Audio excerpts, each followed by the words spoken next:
Good morrow, one and all. I'm Mr. King, and in today's video, we are going to look at the poem Lament by Gillian Clarke. To begin with, Gillian Clarke, the poet, is very aware of the fact that many students are studying her poem for their exam. So she's put loads of blogs and resources online, which I'm going to make reference to in this video, and I'll also put a link in the description below if you'd like to explore her resources in more detail. She begins by explaining that her poem Lament is an elegy. So an elegy is a song or a poem lamenting someone who has died. So that gives us a clue what we can expect in this poem. A lament can be a sad military tune played on a bugle, and the poem uses the title as the start of a list of lamented people, events, creatures and other things hurt in the war. So after the word lament, every verse and 11 lines begin with for. The poem is about the Gulf War, which happened in 1991 when Iraq invaded Kuwait and the United States, with Britain's help, bombed Iraq. So that gives us the context of this poem and gives us a clue what we can expect. So let's read through the poem together and check we understand what's going on in it. Lament.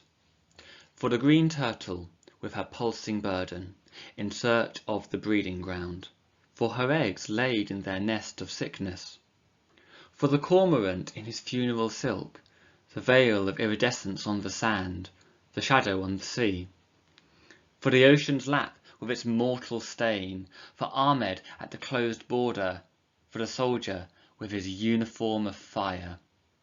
For the gunsmith and the armourer, for the boy fusilier who joined for the company, the farmer's sons in it for the music. For the hook-beaked turtles, the dugong and the dolphin, the whale struck dumb by the missile's thunder. For the tern, the gull and the restless wader, the long migrations and the slow dying, the veiled sun and the stink of anger. For the burnt earth and the sun put out, the scalded ocean and the blazing well, for vengeance and the ashes of language. So in this poem, I'm sure you saw, there's lots of different snapshots or images of things that were affected in the Gulf War. And what I'm going to do is I'm going to go through each of those images one by one and check we understand what that image is of. And then I'll go through the poem again in a bit more detail to pick out some language and structural features. So I hope that's okay and you'll join with me as we explore the poem together.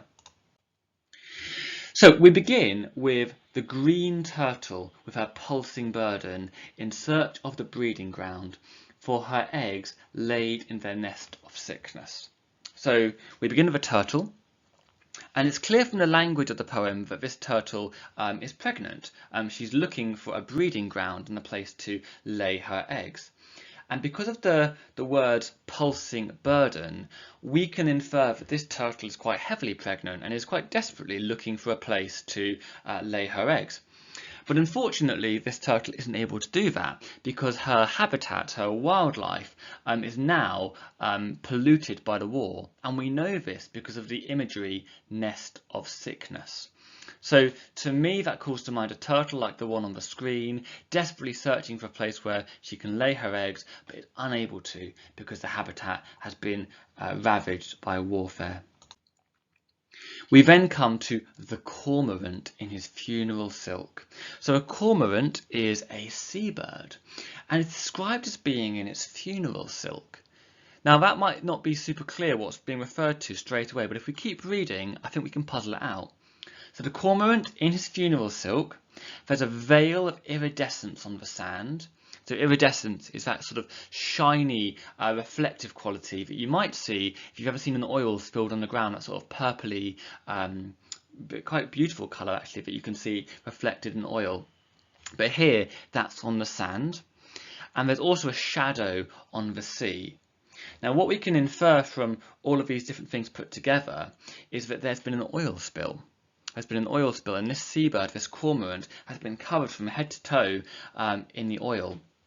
So the iridescence on the sand refers to the shimmering oil that's polluted the sand. The shadow on the sea refers to oil on the sea, and even funeral silk. I know that in many cultures you might wear white or different colours to funerals, but in Britain quite often you might see people wear black. And so funeral silk is a reference to dark coloured clothes which could mirror that image of being covered in oil, which is what's happened to this cormorant. We then come to the ocean's lap with its mortal stain. So mortal is an adjective we use to describe someone who can die, and a mortal wound is a wound that's going to be fatal, that will kill someone. So here the ocean has had something very terrible happen to it, something which could be very damaging to it. And given the references in the previous stanzas to an oil spill, I think we can infer here that this is an image of an oil spill, the oil staining the ocean in a very devastating way. And then we come to some really quite horrific imagery. We have Ahmed, someone standing at a border. We can perhaps infer that this is someone who was involved or caught up with the Gulf War. And then we cut to this image, which I haven't put on the screen. I've just put a sort of generic image of fire here because this is a really horrifying image. But we have a soldier wearing a uniform of fire.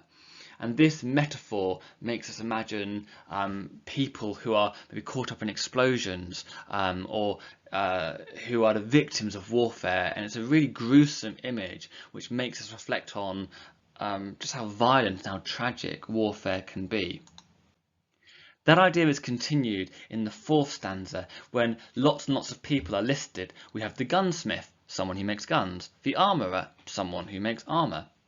We also have the boy fusilier, so a fusilier is another type of soldier, someone who maybe joined up to the army because he wanted some company.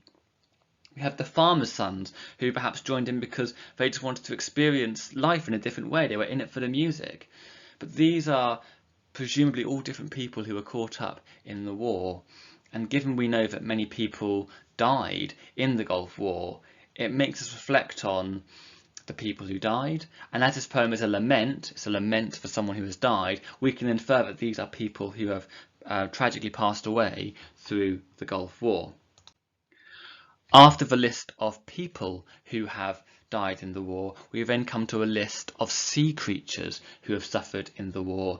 The hook-beaked turtles, the dugong and the dolphin, the whale struck dumb by the missile's thunder. So all of these are sea creatures. The dugong, perhaps a less familiar term, but it's another sea creature. And these are all being lamented in this poem, so presumably they have died too. And we have this image of the whale struck dumb by the missile's thunder. So we have an image of a whale perhaps being killed by some explosions by a missile in the war. The tern, the gull, the restless wader, these are all birds who have had to go on long migrations. They've had to fly away. They've had to migrate a very large distance to get away from the slow dying. And then we come to the veiled sun and the stink of anger. So a veil is something that covers something up. So if the sun is veiled, then we can infer that the sun has been covered up. What could cover up the sun, I hear you ask? Well, we can imagine the smoke from the explosions that have been referred to in this poem covering up the sun like a veil. And indeed, the next stanza begins with burning, the burnt earth and the sun put out. What could put the sun out? Again, the smoke from all the fire, like in this picture. We've got the scalded ocean, so the ocean may be being set on fire when the oil that's spilt on the surface catches fire. The blazing wells, so oil wells being caught on fire. And then we end with for vengeance and the ashes of language. It's almost like even language itself falls apart. Every single part of human civilization seems to be falling apart in this war zone. So you might be thinking, well, that's all well and good, but I'm still a bit lost. I'm still a bit confused. Like, what is going on in this poem? Well, some poems have a very clear beginning, middle and end. Like if you're studying the OCR conflict anthology, you'll know the poem The Destruction of Sennacherib, which is, a story of when the armies of Sennacherib attacked Jerusalem and they were defeated. There's a clear beginning, a clear middle and a clear end. This poem isn't really like that. Instead, I tell my students that this poem is a bit like a collage or a mosaic. Lots of different images all put together with no clear beginning, middle and end. But as we put all of these images together, we're asked to reflect on the various things that have been killed, the various things that we are going to lament the loss of through this war.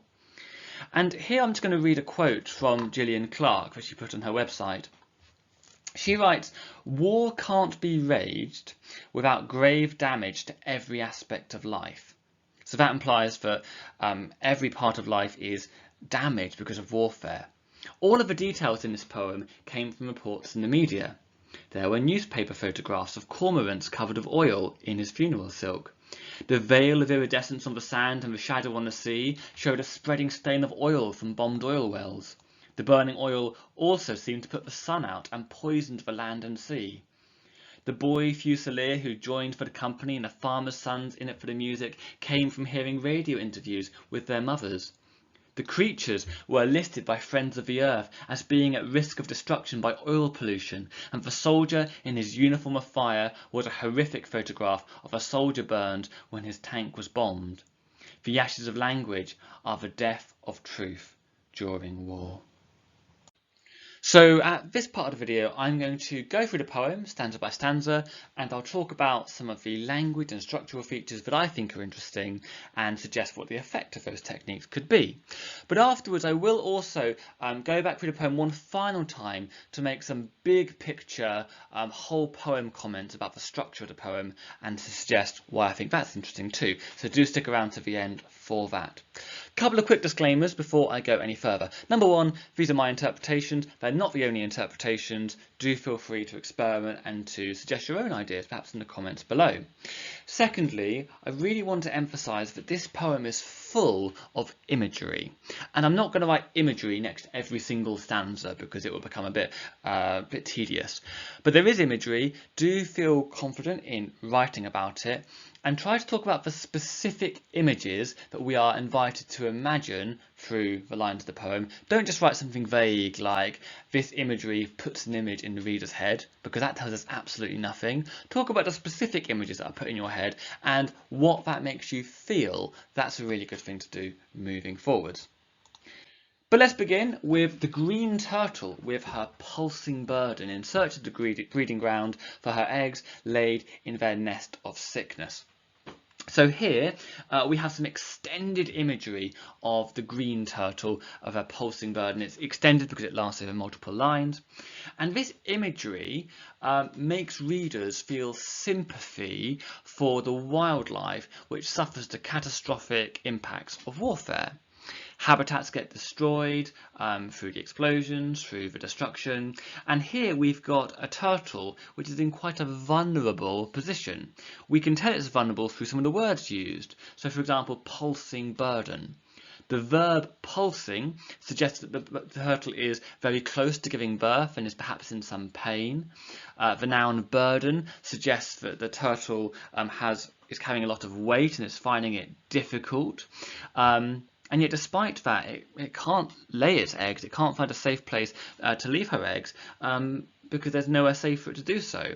So this makes us feel sympathy for the turtle. And this sympathy is made even stronger through the contrast that we see in this image.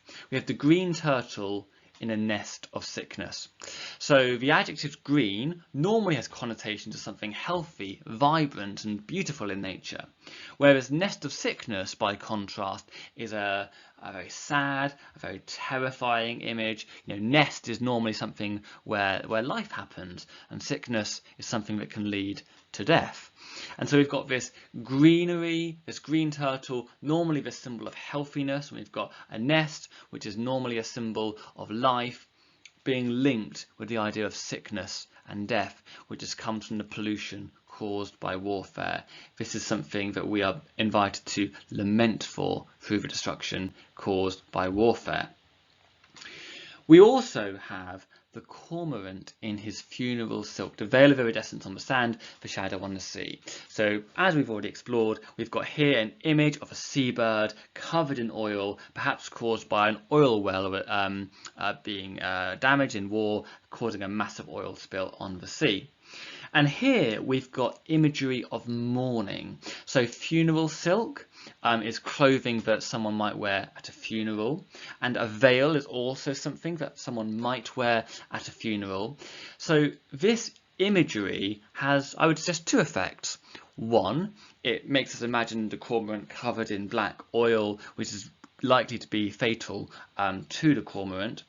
And secondly, it makes us think about how it's almost like the cormorant is about to mourn its own death, which is a very tragic image. Or perhaps the cormorant is mourning all of the other creatures that died in this oil spill.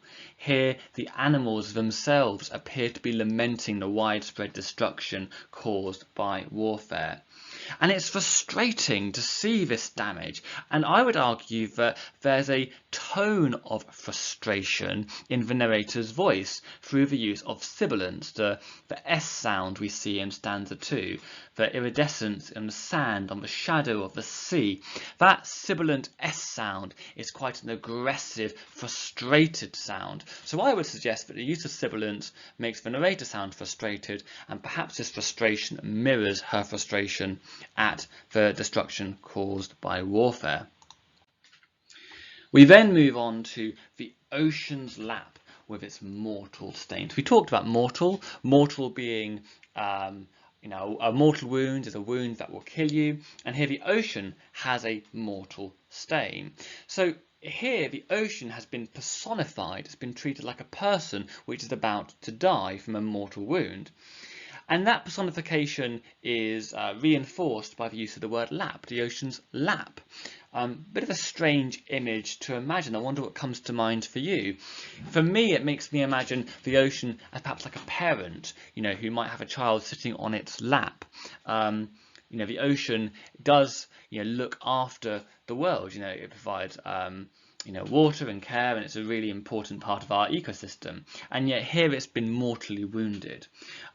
So I would suggest that this personification makes us imagine the ocean as almost like a person which has been fatally wounded because of the damage that has been caused through warfare.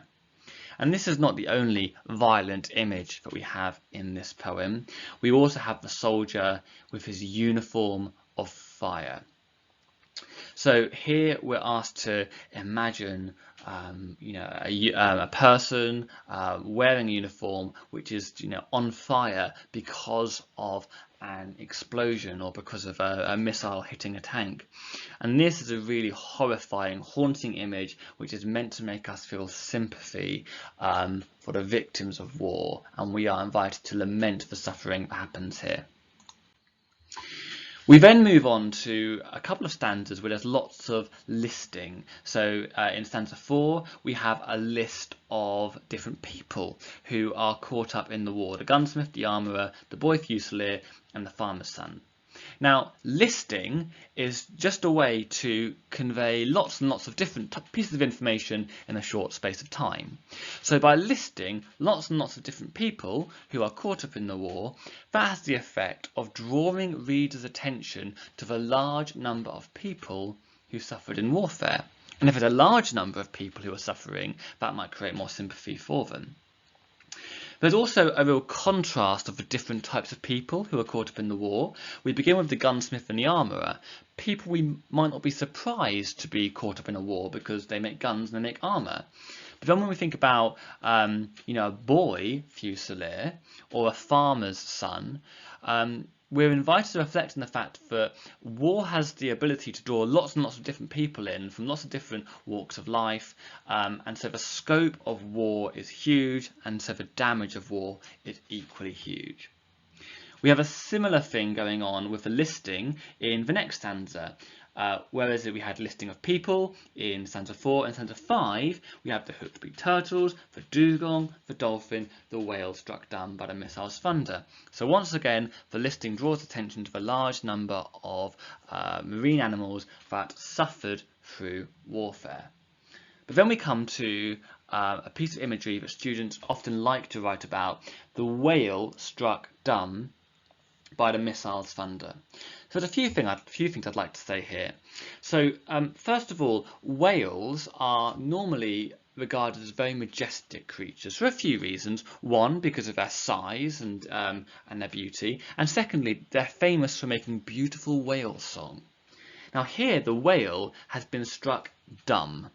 Now dumb in this context means silent. So the whale has been silenced, i.e. it's been killed after being hit by a missile. Now this is a really interesting word to use. If the whale has been struck dumb, it invites us to imagine that the beautiful whale song music has been silenced, has been taken away from the world. So not only are we losing a big, beautiful, majestic creature in a whale, but we're also missing out on all the beauty that the whale gives to the world because it's been struck dumb. And struck is a very violent verb, which mirrors the violence that happened to the whale.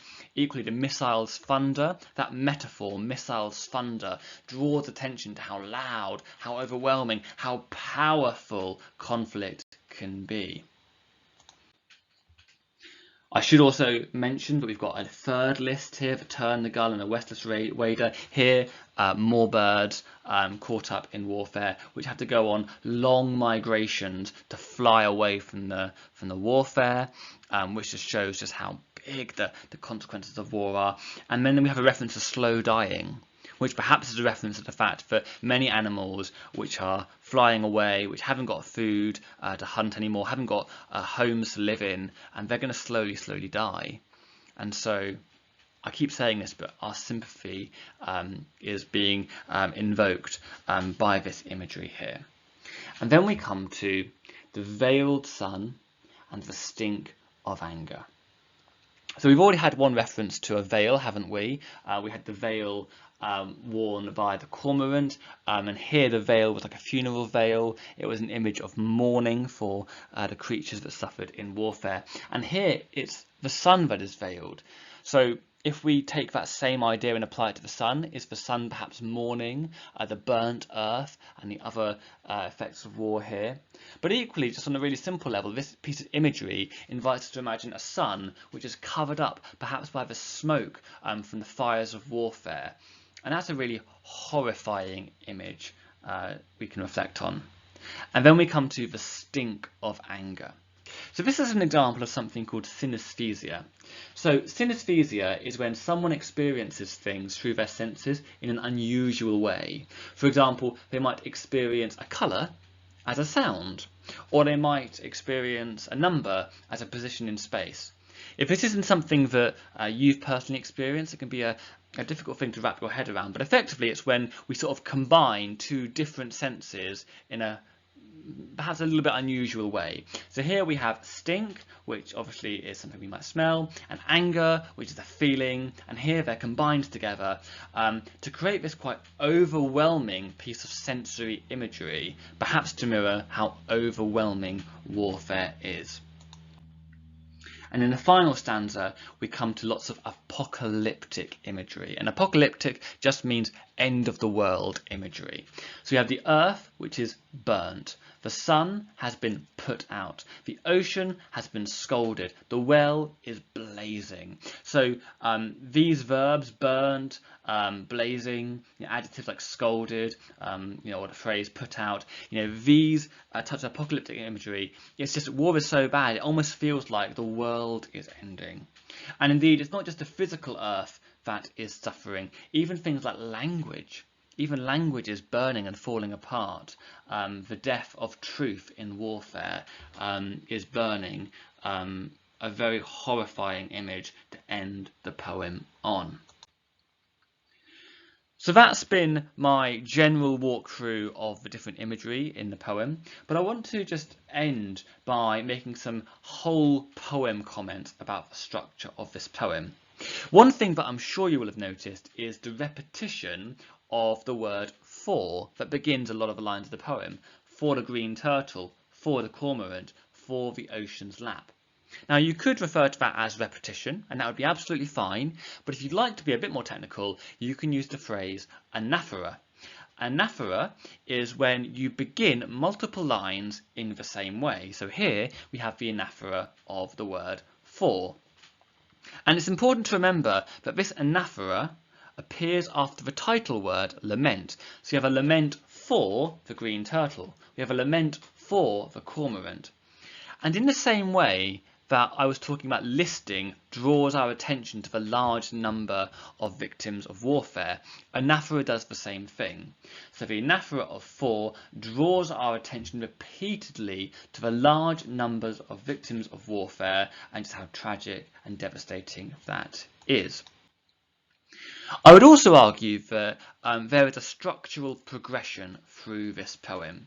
We begin, the very first image of this poem is with a single green turtle, and it's a very tragic image, it's a very haunting image.